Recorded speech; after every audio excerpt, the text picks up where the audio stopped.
पाहताय महाराष्ट्रातील सर्वात जलद news network Maharashtra police news 24। बौद्ध जन पंचायत समिती शाखा क्रमांक 2च्या विद्यमाने वर्षावास कार्यक्रमाचे दुसरे पुष्प संपन्न।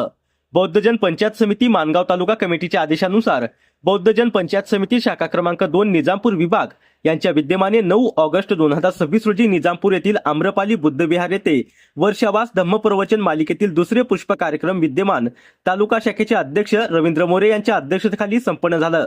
त्यांच्या शुभ हस्ते तथागत गौतम बुद्धांच्या चरणी पुष्प अर्पण करण्यात आले, तर ॲडव्होकेट नरेश जाधव यांच्या शुभ हस्ते विश्वरत्न डॉक्टर बाबासाहेब आंबेडकर पुतळ्याला पुष्पहार अर्पण करण्यात आले, तर मेणबत्ती व उदबत्ती तालुका सचिव आर.डी. साळवी, तालुका माजी सचिव पराग जाधव व शाखा क्रमांक 6 अध्यक्ष निलेश साळवी यांच्या शुभ हस्ते प्रज्वलित करण्यात आली।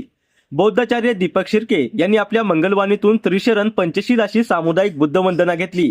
त्यानंतर शाखा क्रमांक 2च्या विद्यमाने उपस्थित मान्यवरांचे सन्मानपूर्वक स्वागत करण्यात आले। कर्म सिद्धांत आणि मानवी जीवन या महत्त्वाच्या विषयावर प्रवचनकार अरविंद मोरे यांनी गौतम बुद्धांचे महान तत्वज्ञान कुशल कर्म केले तर सुख प्राप्त होईल, बौद्ध धम्म हा विज्ञानवादी धम्म आहे असे विशेष मार्गदर्शन करून परिवर्तनशील प्रबोधन केले। या कार्यक्रमाचे सूत्रसंचालन केतन गायकवाड यांनी केले।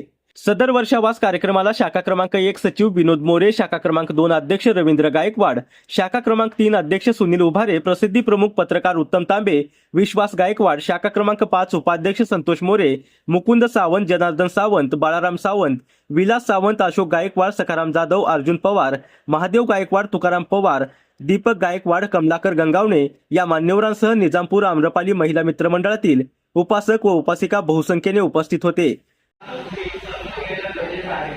त्याच्यामध्ये आपण पाहिलं तर वैदिक काळातील जो ब्राह्मणी कर्म सिद्धांत आहे त्याच्यामध्ये देवाला महत्व देऊन जो देव आणि पुरोहित या पुरोहिताला महत्व दिलेलं होतं आणि देव आणि मानव यांच्यामधील जो दुवा होता हे पुढे एक वर्ग होता आणि त्याच्यातच आपल्याला आपण अभ्यासलेलं आहे की चातुर्वर्ण व्यवस्था आणि ही चातुर्वर्ण व्यवस्था आहे ही जन्मावरून निर्माण केलेली व्यवस्था होती आणि त्याच्यामध्ये पुरोहित जे सांगतील त्याचप्रमाणे सर्वांनी त्या नियमांचं आचरण करून आपण कसं वागायचं असा त्याच्यामध्ये कर्मसिद्धांत असल्यामुळे हा पुरोहितांचा जो कर्मसिद्धांत आहे तो ब्राह्मणांपुरता मर्यादित राहिलेला आहे।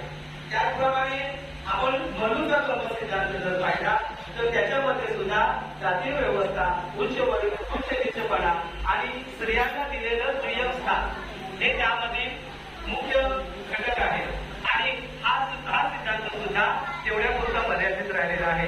त्यानंतर आपण भगवान श्रीकृष्णांचा संमत सिद्धांत आपण पाहिला। आपल्याला माहित आहे, आपण सुद्धा टीव्हीवर महाभारत वगैरे बघितलेला आहे आणि कुरुक्षेत्रावर श्रीकृष्णाने अर्जुनाला जो उपदेश केलेला आहे तो भगवद्गीतेमध्ये आहे आणि त्याच्यातून त्यांनी जो कर्म सिद्धांत सांगितलेला आहे तो निष्काम कर्मयोग म्हणजे फळाची अपेक्षा न। महाराष्ट्र पोलीस न्यूज 24 साठी रायगड जिल्हा संपादक उत्तम तांबे।